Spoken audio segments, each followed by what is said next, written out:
All right, going after the hip gristle, we're gonna do external and internal rotation of the hip. So you have external rotation and internal rotation.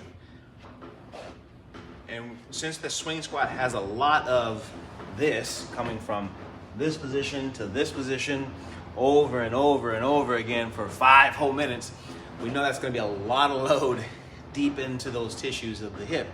So this is gonna set us up to train those deeper tissues that are connected into the hip socket itself. So get a Hertz band, it's anchored. I'm gonna put my foot through, up here. I'm gonna just hold it in this position. Now I'm gonna bring my toe here to keep it locked. I'm gonna split this leg out. Now my knee is gonna be the pendulum.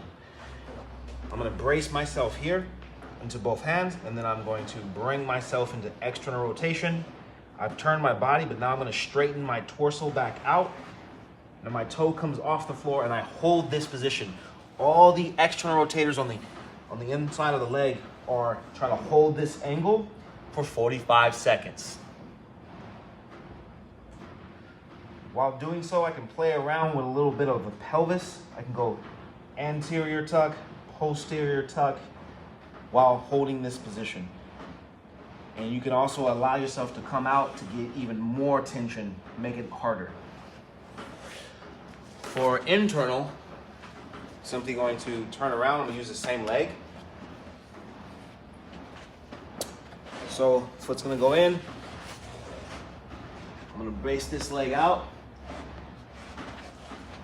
Base my hands for support and go into internal rotation, keeping the pelvis squared up. Hold this for 45 seconds. And again, I can play around with anterior tilt and posterior tilt of the pelvis while doing this hold as well. What this is doing is it's helping you isometrically load those connective tissues, teaching those connective tissues how to actually absorb force in those positions, which is going to train your hip capsule to actually do the job, and you can get the reps you desire.